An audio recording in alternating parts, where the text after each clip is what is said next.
Bismillahirrahmanirrahim. Assalamualaikum warahmatullahi wabarakatuh.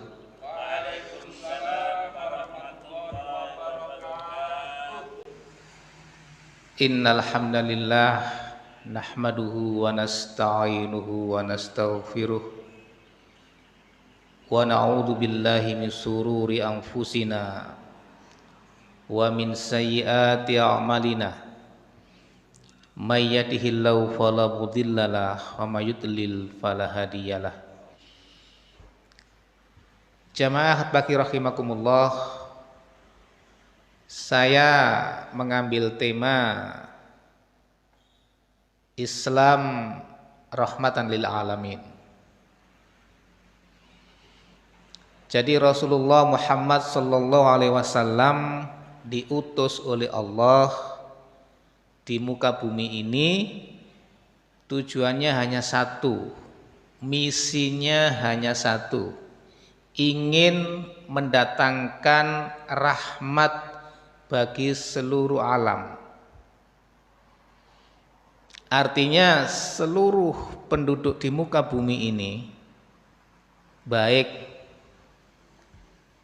makhluk hidup maupun benda mati, baik yang beragama Islam maupun non-muslim, akan mendapatkan keselamatan, mendapatkan kedamaian, mendapatkan ketentraman ketika misi Islam rahmatan lil alamin ini kita jalankan bersama-sama.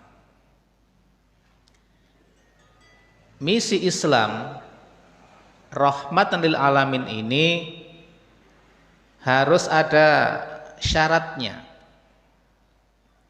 Syaratnya adalah akhlak yang baik. Jadi orang itu hidupnya bisa mendatangkan rahmat kalau akhlaknya baik, perilakunya baik, tutur katanya baik. Kalau kita ditanya apa agama itu, maka jawabannya cukup singkat. Ad-dinu husnul khuluq. Agama itu adalah akhlak yang baik. Kepada sesama muslim kita baik, dengan non muslim juga baik. Ada aturan-aturan sendiri, dengan binatang juga baik. Kalau kita kemarin Idul Kurban menyembelih hewan kurban itu ada aturannya supaya baik, supaya datangkan rahmat. Di antaranya harus tajam itu pisaunya itu, sehingga hewannya nggak tersiksa. Dengan pohon tumbuhan juga harus baik, tidak boleh menebang pohon sembarangan. Dengan sungai, laut, udara juga harus baik. Tidak boleh kita cemari sehingga muncul polusi dan lain-lain. Jadi syaratnya bisa mendatangkan rahmat adalah kita harus punya akhlak yang mulia, akhlak yang baik. Dan akhlak inilah tujuan Rasulullah diutus oleh Allah di muka bumi ini. Ini dinyatakan sendiri oleh Rasulullah. Innama bu'istu liutammima makarimal akhlak. Kata Rasulullah itu. Sesungguhnya aku, kata Nabi, bu'istu, diutus. Aku diutus liutammima, untuk menyempurnakan, untuk memperbaiki akhlak yang mulia. Salah satu indikator akhlak kita baik itu kata Rasulullah hanya singkat. Kalau kita ditanya orang ini akhlaknya baik atau tidak, maka cukup singkat. Nabi mengajarkan saljaroh. Ingin tahu akhlak kita baik atau tidak? Saljaroh, tanya ke tetangganya. Jangan tanya kepada yang lain. Tanya ke tetangganya. Dia yang paling tahu sehari-hari kita itu. Pagi kita bagaimana, siang, malam, di lingkungan masyarakat, RT, RW, dan seterusnya. Tetangga kita yang paling tahu. Kalau kita mendapatkan musibah, bagaimana sikap tetangga, kita mendapatkan nikmat, juga tetangga yang jadi ukuran. Nabi mengatakan saljaroh, tanya tetangganya. Jangan tanya pimpinannya, tidak tahu. Jangan tanya pengawasnya. Jadi guru misalnya, guru itu baik apa enggak? Tanya pengawasnya, enggak tahu. Nabi mengajarkan saljaroh, tanya tetangganya. Nah, ternyata seluruh ibadah kita itu muaranya adalah membentuk akhlak yang baik. Istilahnya hablum minallah, hablum minan nas. Kita sholat misalnya, kita kan takbiratul ihram, Allahu Akbar. Itu lambang ketika sholat kita itu hablum minallah, dengan takbir membesarkan nama Allah. Nanti ketika selesai sholat kita tutup dengan salam, Assalamualaikum warahmatullahi wabarakatuh, noleh kanan kiri. Tandanya apa? Hablum minan nas. Setelah kita sholat harus bisa menyelamatkan tetangga kita, kanan kiri kita itu harus selamat. Selamat dari apa? Selamat dari gangguan lisan kita dan gangguan tangan kita. Kan ada itu hadisnya itu, al-muslimu man salimal muslimuna min lisanihi wa yadihi. Orang muslim yang baik itu adalah orang yang bisa menyelamatkan orang muslim yang lain dari gangguan tangannya dan lisannya. Nah, itu dilambangkan dengan sholat. Kita noleh kanan kiri itu. Kita rajin membaca Al-Quran misalnya. Al-Quran itu 30 juz, 114 surat. Maka surat yang pertama, yang nomor 1, itu surat Al-Fatihah, pembukaan. Dimulai dengan Bismillahirrahmanirrahim, dengan nama Allah yang maha pengasih lagi maha penyayang. Ini lambang hablum minallah. Nanti ketika khatam 30 juz kita baca surat yang nomor 114, itu An-Nas, artinya manusia. Itu lambang dari hablum minan nas atau ibadah horizontal, ibadah sosial. Kalau kepada Allah, hablum minallah, itu ibadah ritual, ibadah vertikal, ibadah mahdhah. Kalau kepada manusia, hablum minan nas, ibadah horizontal, ibadah sosial, ibadah ghairu mahdhah. Itu selalu gandeng. Kalau kita baca syahadat misalnya, asyhadu alla ilaha illallah wa asyhadu anna muhammadar rasulullah, sama. Disebut nama Allah yang pertama, itu lambang hablum minallah. Yang terakhir disebut nama Muhammad Rasulullah. Nabi Muhammad, lambang manusia biasa yang diberi wahyu. Kita puasa misalnya. Kita puasa, niat puasa itu ketika mau sahur, niat dalam hati puasa itu ingin membesarkan nama Allah. Nanti di akhir Ramadan puasa kita itu sempurna kalau kita mengeluarkan zakat fitrah. Zakat fitrah itu menunjukkan puasa dengan niat itu adalah hablum minallah, zakat fitrah itu hablum minan nas, menyelamatkan manusia, membahagiakan manusia dengan diberi zakat. Kita haji misalnya,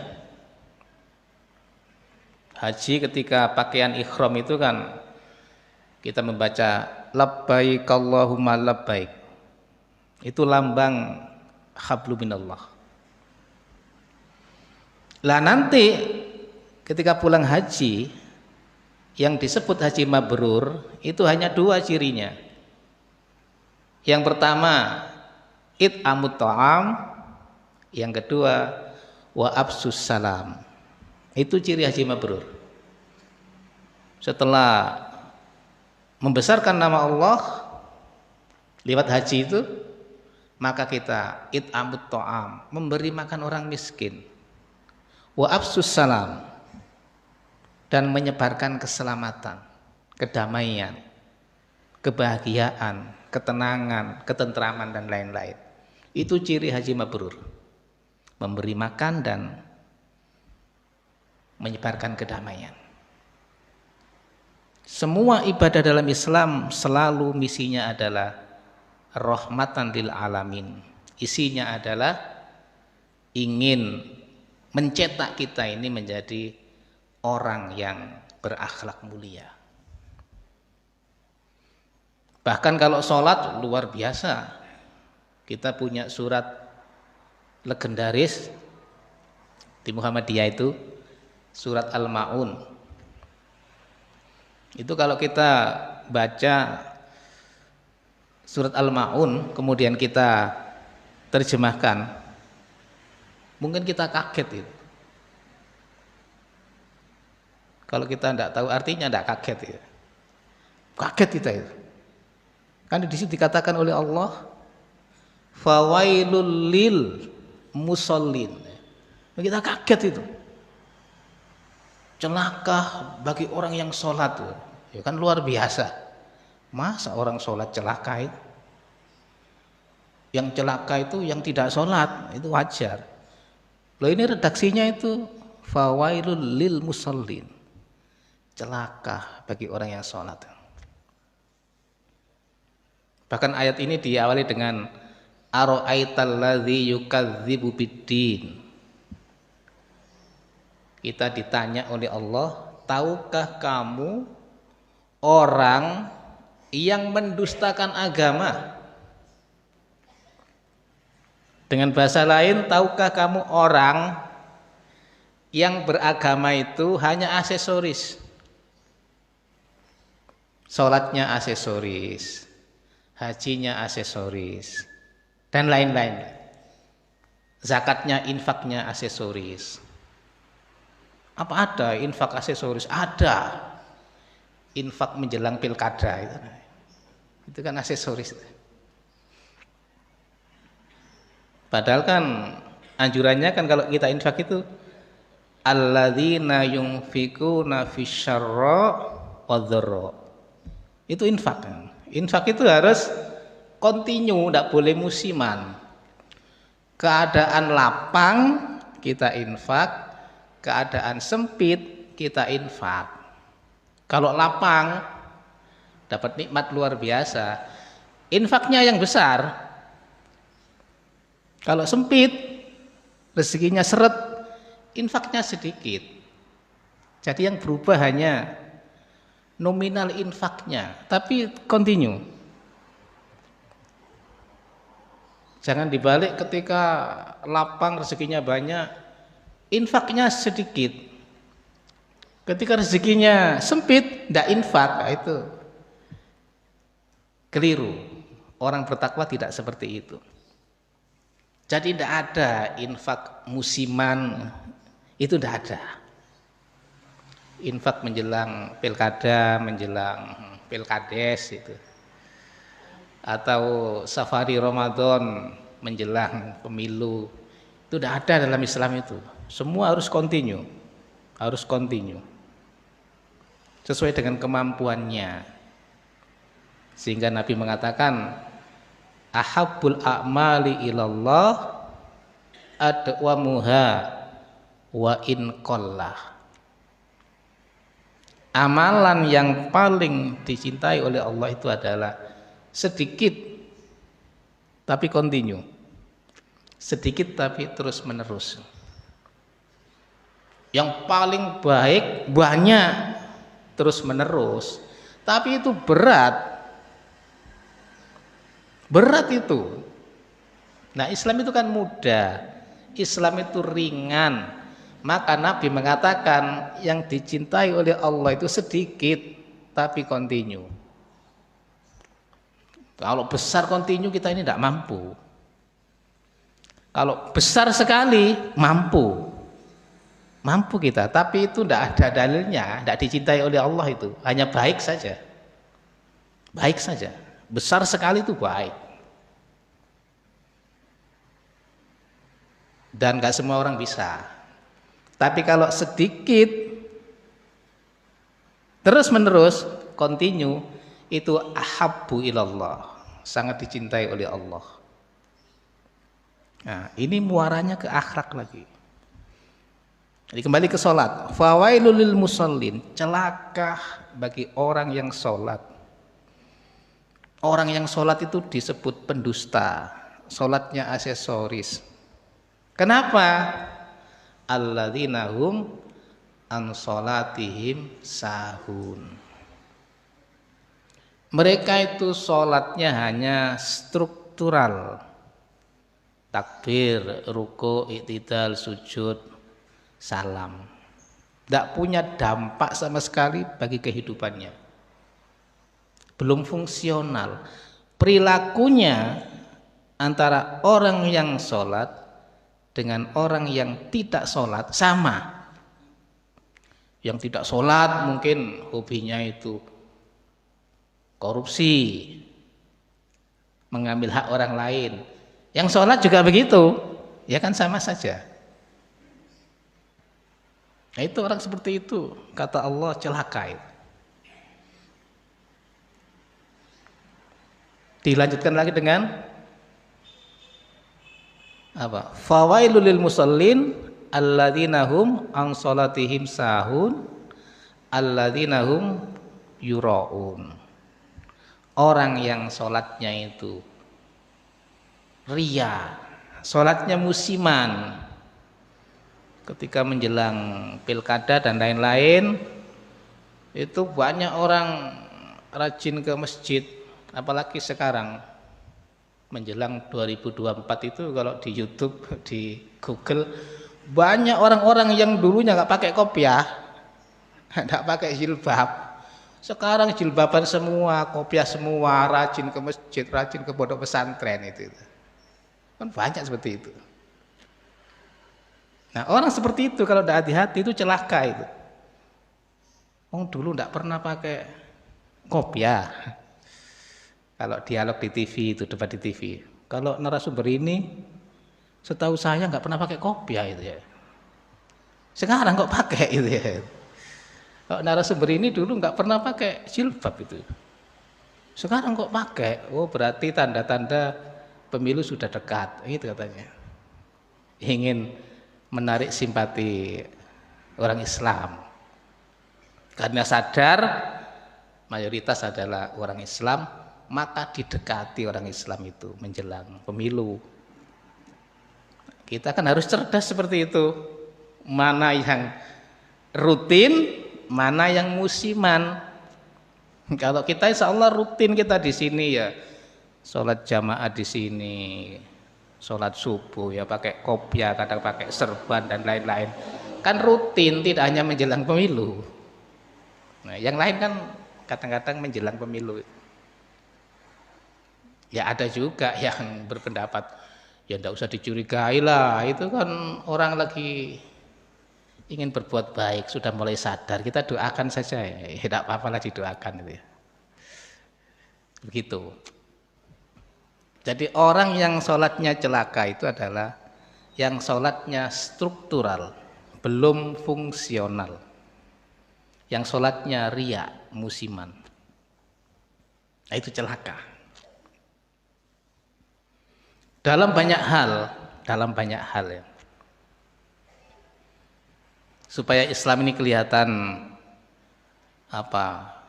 benar-benar bisa mendatangkan rahmat bagi seluruh alam. Dalam banyak hal Allah itu ingin mempermudah dalam beragama itu. Banyak sekali itu. Yuridullahu bikumul yusra wala yuridu bikumul usra. Allah itu senang yang mudah, yang gampang-gampang. Allah tidak senang yang sulit-sulit. Wa ma ja'ala 'alaikum fid dini min haraj. Agama itu luas, agama itu lapang. Tidak sempit agama itu. Inna ma'al usri yusra. Setiap ada kesulitan oleh Allah, include di dalamnya diberikan kemudahan. Selalu begitu. Ketika Allah memberikan perintah, la yukallifullahu nafsan illa wus'aha. Kita ini oleh Allah tidak diberi beban kecuali sesuai dengan kemampuan kita. Nabi juga mengatakan yassiru wala tu'assiru, basyiru wala tunaffiru. Ini pesan Nabi kepada Mu'adz bin Jabal. Jadi ketika Mu'adz bin Jabal itu diutus untuk menjadi gubernur di Yaman, Mu'adz ini minta nasihat kepada Rasulullah. Apa nanti yang harus saya kerjakan di Yaman ketika saya jadi gubernur? Nabi singkat jawabannya itu. Yassiru wala tu'assiru. Permudah urusan rakyatmu, jangan dipersulit. Basyiru wala tunaffiru. Gembirakan rakyatmu, jangan ditakut-takuti, jangan diintimidasi. Nah, itu Islam itu. Islam itu. Jadi Allah ingin yang mudah, ingin yang cepat, yang ringan. Nabi juga ingin yang mudah. Tidak boleh mempersulit orang. Di kita ini adanya RT, RW, kepala desa, camat, dan seterusnya itulah. Itu tujuannya kan kalau kita punya urusan, apapun urusannya, entah bikin KTP, bikin kartu keluarga, atau bayar pajak, atau ngurusi sertifikat tanah dan lain-lain. Kan ada pejabat-pejabat ditunjuk ini kan tujuannya kan biar cepat selesai dan murah, kan gitu tujuannya itu. Loh, kenyataannya kan ada pejabatnya, kesan kita itu mau tambah lama. Berarti kan tidak islami gitu. Semakin banyak pejabatnya, semakin banyak mejanya, Kok tambah lama urusannya itu? Katanya Pak Jokowi, ruwet, ruwet, ruwet ya 3 kali itu ya. Akhirnya muncul undang-undang Omnibus Law itu kan itu ya. Ingin di apa namanya? Jalan pintas gitulah. Tapi ya di demo kanan kiri dan seterusnya itu masalah politik ya. Jadi ruwet Indonesia ini. Harusnya itu ya lebih cepat. Oh, masing-masing orang sudah diberi tugas yang pasti. Kenapa kok lama? Kenapa kok bulat? Ya berarti Islam itu belum kita terapkan. Jadi mempermudah itu misi Islam itu. Coba kita kalau sholat itu. Kita kalau sholat normal, sehat walafiat. Ya, kita wudhu pakai air biasa itu. Kemudian sholat berdiri. Berdiri karena kita sehat walafiat. Tapi kalau kita sakit, diturunkan oleh Allah syaratnya itu. Kita tayamum. Kalau pakai air tambah sakit, tayamum. Apakah berdiri sholatnya? Tidak. Tidak mampu berdiri. Oleh Allah diberi keringanan, diberi rukso. Boleh sholat dengan duduk. Sakitnya parah, duduk aja tidak bisa. Ya boleh sholat dengan berbaring. Berbaring sambil berdoa. Ternyata mulutnya juga susah untuk mengucapkan doa itu ya. Ya boleh pakai isyarat mata saja doanya. Itu betapa Allah itu ingin mempermudah hambanya dalam berislam. Kita di rumah sholatnya ya 4 rakaat kalau zuhur. Tapi kalau kita bepergian seperti saya dari Probolinggo ke Banyuwangi, itu bisa dijamak qashar. Zuhur dan asar harusnya 4 8 rakaat, kita ringkas 2 jadi 4 rakaat. Harusnya dikerjakan zuhur sendiri, asar sendiri, bisa digabung. Dikerjakan waktu zuhur boleh, namanya jamak takdim.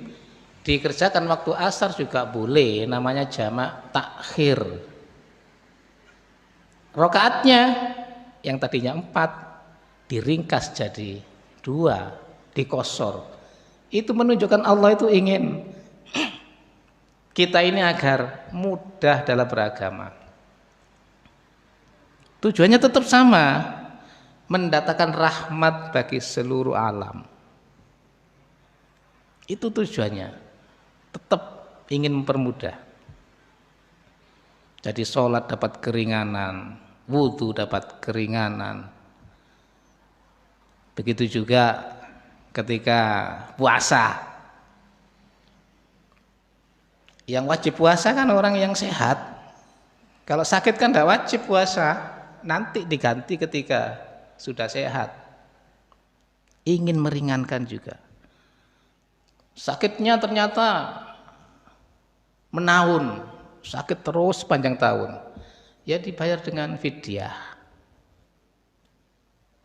Betapa ringannya itu Islam itu.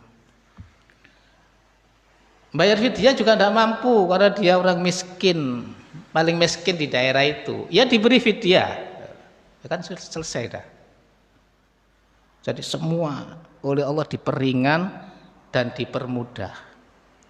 Maka kalau ada ibadah yang kesannya itu rumit, berat, itu berarti belum islami. Masih Islam saja itu. Biasanya yang rumit dan berat itu ajaran Islam dicampur dengan tradisi, dengan adat. Kita kalau pergi haji misalnya, Haji itu kan tidak ada ajaran tasyakuran, walimatul hajj dan lain-lain, tidak ada. Itu kan tradisi saja itu. Ketika datang dari Mekah, kemudian banyak tamu ngasih oleh-oleh, kan tidak ada aturan itu. Itu kan tradisi saja itu. Sehingga ada orang yang mau pergi haji itu takut. Biaya haji hanya cukup untuk tiket saja. Pulang pergi Indonesia, Arab Saudi. Untuk oleh-oleh tasyakuran belum punya saya. Ya akhirnya ditunda hajinya itu. Ditunda gara-gara nuruti tradisi itu. Akhirnya jadi berat ibadah haji itu. Padahal ya enggak. Kalau di Muhammadiyah insyaallah enggak terlalu anulah istilahnya itu.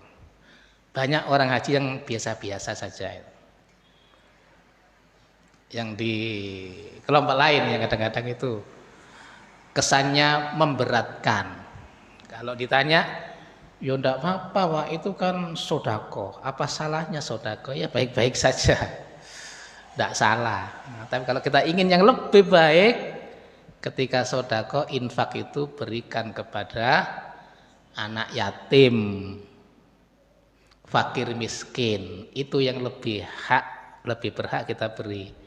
Infak dan sodako. Bukan orang-orang yang kaya ke rumah kita itu, bukan. Jadi banyak hal. Intinya itu Islam itu mudah, Islam itu ringan, Islam itu sederhana. Berikutnya kita kaji misalnya. Karena sekarang bulan Dzulhijjah itu ya. Bulan Dzulhijjah sekarang gitu. Jamaah haji yang dari Arab Saudi untuk Jawa Timur mungkin belum ada yang pulang, belum ada. Kita lihat itu. Ritual haji itu, rukun haji itu, semuanya itu tujuannya mendatangkan rahmat. Tujuannya mencetak agar kita menjadi orang yang berakhlak mulia. Ketika kita pakaian ikhram,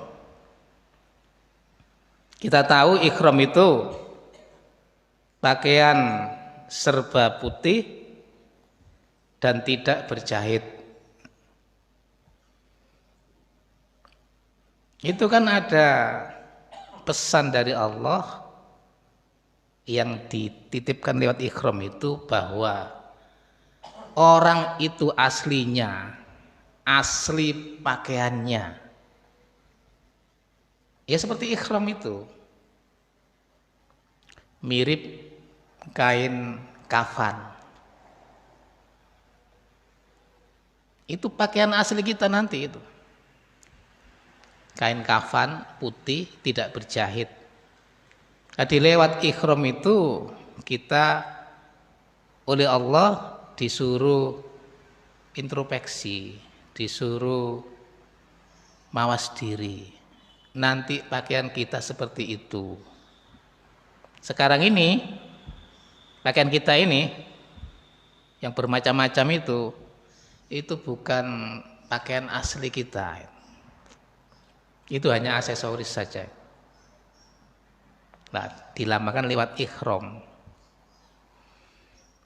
Ketika sudah ikhram kita wukuf di Arafah. Ketika wukuf tanggal 9 Dzulhijjah itu ya tetap pakaiannya serba putih. Semua jamaah haji harus berkumpul di padang Arafah. Kalau tidak, hajinya tidak sah. Karena kata Nabi, al-hajjul Arafah. Haji itu adalah wukuf di Arafah. Harus ke sana semua, harus. Kalau sakit ya pakai kursi roda dan lain-lain. Pakaiannya serba putih. Di padang Arafah sama tujuannya, kita disuruh muhasabah. disuruh introspeksi. Kata Nabi, man arafa nafsahu faqad arafa rabbahu. Siapa yang kenal dengan dirinya, kata Nabi, faqad arafa rabbahu, maka dia akan kenal dengan Tuhannya. Disebut Rabb, bukan Allah. Arafa rabbahu, bukan arafa Allah, bukan. Karena Rabb ini berarti Rabbil alamin. Nah, banyak orang-orang itu lupa dengan dirinya, tidak kenal kita ini siapa. Kalau lupa dengan diri sendiri, kita akan lupa kepada Allah. Jadi kalau kita ingin meyakini Allah itu benar-benar ada, jangan jauh-jauh, teliti diri sendiri. Kata Nabi, man arafa nafsahu, teliti diri sendiri. Kita punya jantung. Jantung kita ini berdenyut terus. Kita tidur ya jantung berdenyut. Kita lari, denyutnya tambah keras. Kita duduk, berdenyut. Disuruh tanya kita, siapa yang menggerakkan jantung itu? Oh, kita tidur dalam kondisi tidak sadar, kok berdenyut terus. Baru tahu itu Allah yang menggerakkan jantung kita itu. Dengan harapan kita sadar, kita dulu dari mana, sekarang ada di mana, nanti mau kemana. Itu harapannya. Tidak jadi orang yang lupa diri. Jadi ketika kaya kadang-kadang lupa diri. Ketika punya jabatan itu lupa diri. Maka disuruh mengenal diri sendiri. Paru-paru kita juga begitu. Bisa menghirup oksigen dengan baik.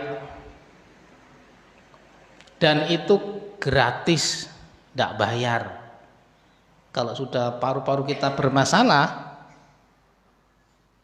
kita harus ke rumah sakit, harus beli tabung oksigen, itu mahal itu. Mahal. Sehari semalam bisa jutaan itu. Nah, kalau 1 minggu, 2 minggu dan seterusnya berapa puluh juta. Sekarang kita bebas menghirup udara segar.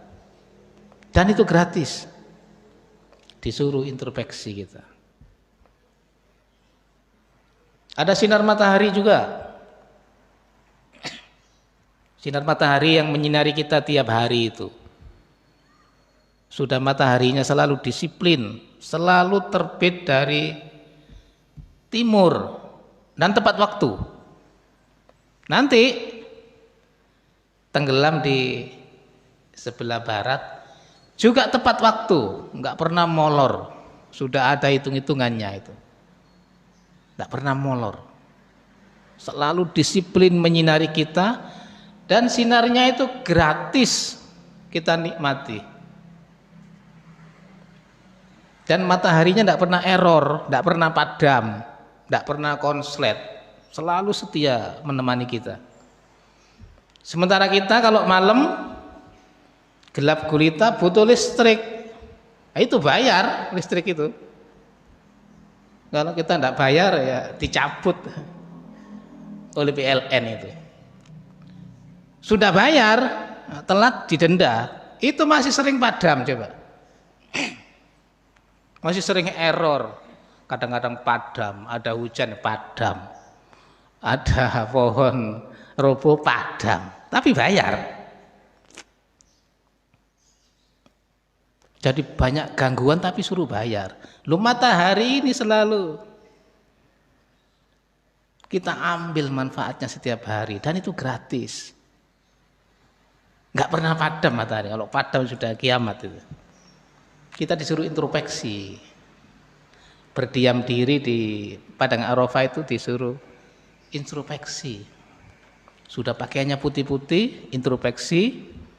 Ketika pakaian putih itu menunjukkan kita ini sama. Tidak ada rakyat, tidak ada pejabat, sama. Nggak ada karyawan, nggak ada majikan, sama. Jadi sama. Pakaiannya sama, berkumpul tempat yang sama, disuruh introspeksi, disuruh mawas diri. Kita ini siapa? Terus kita tawaf ya.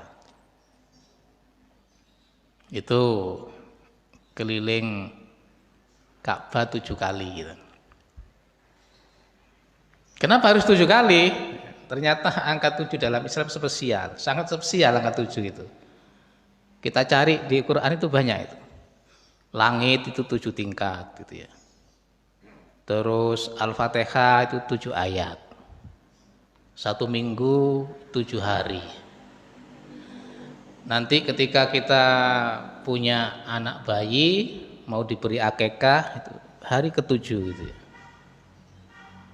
Ada lagi yang kurban kemarin, kalau kambing 1 orang, kalau sapi 7 orang. Walaupun ada yang beda pendapat juga di sana itu. Lah kalau sapinya besar Pak, sapi limusin ya apa? Kan mahal Pak, 100 juta masa 7 orang itu. Tidak mampu saya Pak, kalau sapinya kecil-kecil harganya 21 juta gitu ya mampu, 3 jutaan selesai. Lah sapinya limusin seperti yang kurbannya Pak Jokowi, kurbannya Ibu Khofifah, kurbannya Pak Anies Baswedan, itu besar-besar sapinya itu. Kan bisa 100 juta itu. Ya apa itu? Nah, itu yang beda pendapat. Ada mengatakan begini, yang lebih baik itu kambing, lebih baik karena ada contohnya dari Rasul. Kalau sapi itu baik-baik saja katanya itu. Ada yang begitu. Yaitu pendapat lah. Jadi angka 7 semua itu. Tawaf 7. Nanti sa'i ya 7 juga. Terus lempar jumroh ya 7. Di tradisi Jawa itu kalau ada orang tingkepan itu, orang tingkepan itu hamil, itu 7 bulan biasanya tradisi-tradisi itu. Bahkan kalau ada orang kaya raya itu ada istilah kekayaannya itu tidak habis dimakan selama 7 turunan gitu. Begitu juga ada orang miskin, hutangnya di mana-mana banyak. Miskin itu banyak orang yang nagih hutang itu, pusing dia itu. Pusingnya juga sama itu, pusingnya 7 keliling. Itu kan kiasan saja ya. Jadi betapa angka 7 dalam Islam itu luar biasa. Jadi langit 7 tingkat dan lain-lain. Ya kita cari hikmahnya di sana gitu. Jadi tawaf itu lambang hidup ini harus bergerak, tidak boleh diam. Innallaha la yughayyiru ma biqaumin hatta yughayyiru ma bi anfusihim. Allah itu tidak akan merubah nasib kita ya. Nggak akan berubah. Sehingga kita mampu merubahnya sendiri. Ini kaitannya dengan takdir. Kan rukun iman kan ada 6. Yang pertama kan iman kepada Allah. Yang terakhir iman kepada takdir, qada dan qadar. Ada 2, bi qadri khairihi wa syarrihi. Dua-duanya harus kita imani. Yang khair kita imani, yang syar kita imani. Ya ini sama, iman kepada Allah itu hablum minallah. Yang takdir itu hablum minan nas itu. Kaitannya dengan usaha manusia itu. Sehingga iman kepada hari kiamat itu ditaruh nomor 5, tidak nomor 6. Nomor 6 itu kepada takdir. Ada takdir yang baik, khair, ada takdir yang jelek, syar. Dua-duanya kita imani. Dua-duanya dari Allah dalam pengertian plus minus itu satu. Yang baik lambangnya plus, yang jelek lambangnya minus. Itu satu hakikatnya itu. Sama dengan listrik itu kan ada plus dan minus. Kalau hanya plus saja kan nggak bisa nyala lampunya. Min saja nggak bisa, harus ada plus minus. Itu khair wasyar. Dua-duanya dari Allah itu. Artinya apa? Ketika kita ini sakit misalnya, ya, itu bisa potensi khair, bisa syar. Kita kan sering menganggap kalau sakit itu kita kena musibah. Belum tentu. Kalau kita sehat, tandanya kita dapat nikmat. Belum tentu.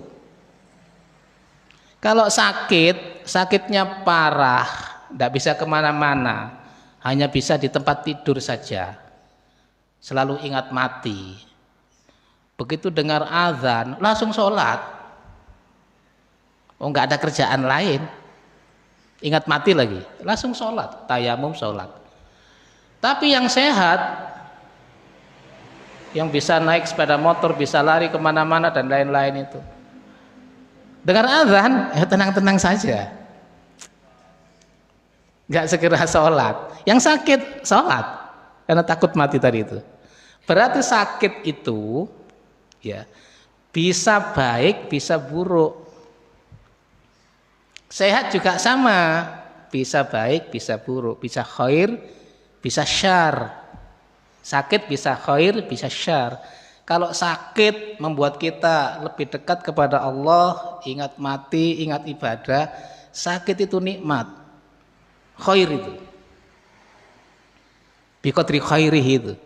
Tapi kalau sakit kita putus asa, kita protes, kita mengeluh, meratap dan lain-lain, itu syar. Sakit kita itu musibah itu. Itu makna dari khairi wa syarihi. Sehat juga begitu. Kalau sehat, ada akad pagi, tidak hadir, ada azan, tidak hadir dan lain-lain. Berarti sehatnya itu syar itu. Nah, kalau sehat tambah rajin ke masjid, rajin infak, rajin sholat jamaah, sehatnya itu udah khair. Itu namanya ada potensi khair wasyar. Dua-duanya itu dari Allah itu. Biqadri khairihi wasyarrihi. Kita harus iman itu dua-duanya itu. Takdir yang baik dan takdir yang buruk. Buruk itu ya aslinya baik karena satu kesatuan itu. Satu kesatuan. Sama dengan orang sukses itu. Sukses kalau dia bersyukur, la in syakartum la azidannakum. Bagus. Sukses kaya raya itu. Hartanya banyak. Bersyukur, ya la in syakartum la azidannakum. Bagus itu, khair itu. Tapi kalau sukses kaya raya, dia sombong.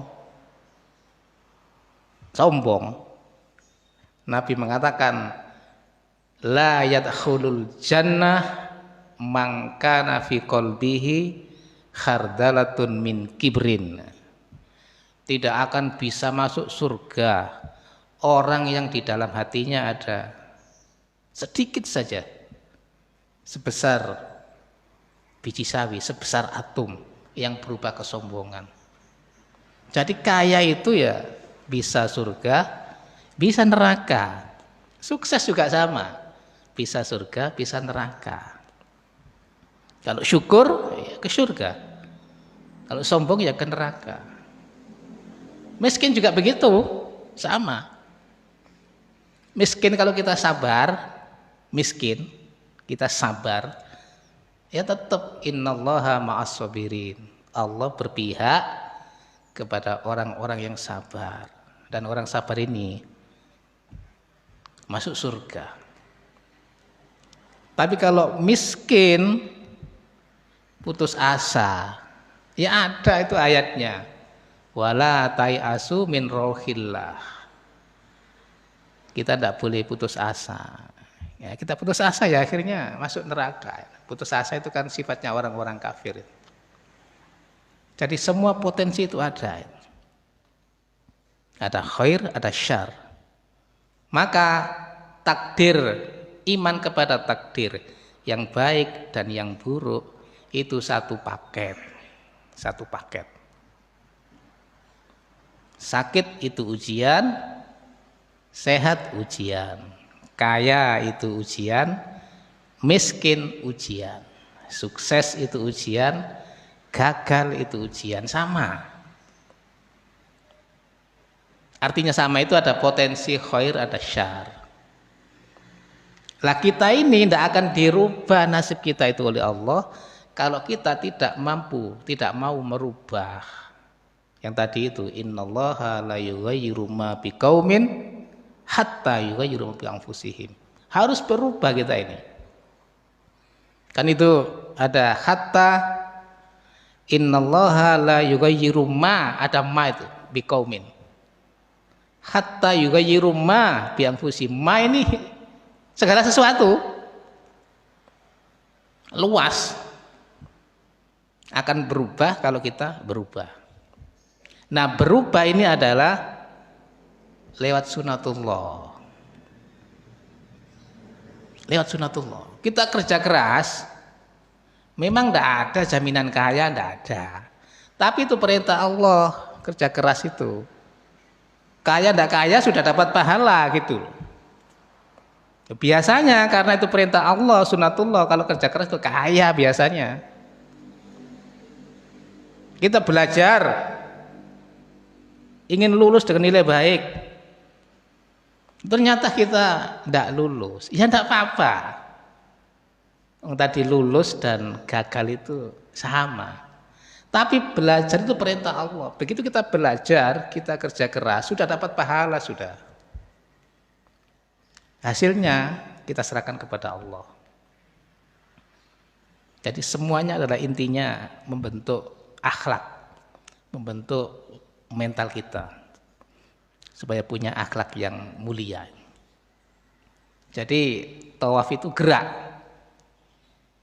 Kata orang-orang Arab itu, para ulama itu al-harakah barokah gitu ya. Siapa yang bergerak dia dapat berkah itu.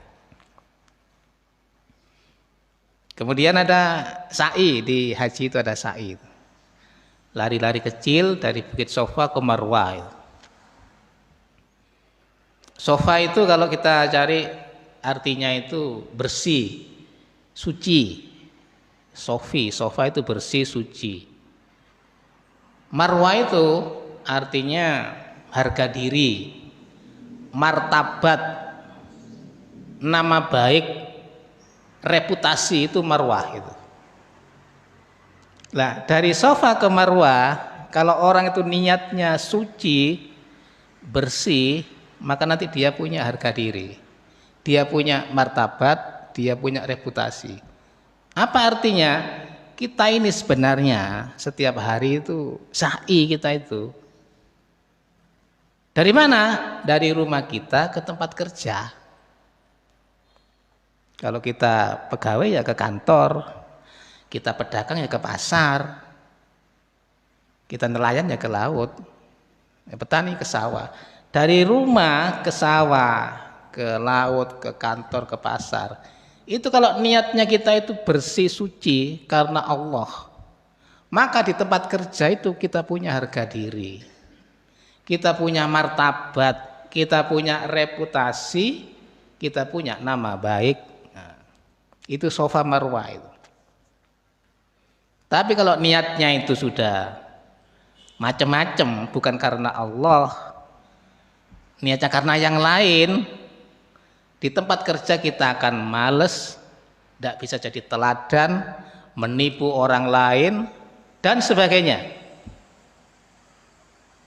Akhirnya kita nama baiknya jatuh, tidak punya harga diri, tidak punya reputasi. Jadi tetap sa'i itu juga ingin mencetak akhlak yang mulia. Jadi semua ibadah itu ujungnya adalah akhlak yang mulia. Nanti mendatangkan rahmatan lil alamin. Itu tujuannya. Itu barangkali yang bisa kami sampaikan. Sudah jam 7:04 sesuai dengan permintaan pembawa acara. Mudah-mudahan yang saya sampaikan kalau itu benar semata-mata itu dari Allah Subhanahu wa taala. Kalau salah, nah itu dari penafsiran saya sendiri ya. Yang benar silakan dipakai, dipraktekkan dalam kehidupan sehari-hari. Yang salah yang kita buang. Nasihati saya, tawasau bil haq, tawasau bis sabr, supaya kita sama-sama tetap berada di jalan yang benar. Wallahu minkum. Wassalamualaikum warahmatullahi wabarakatuh.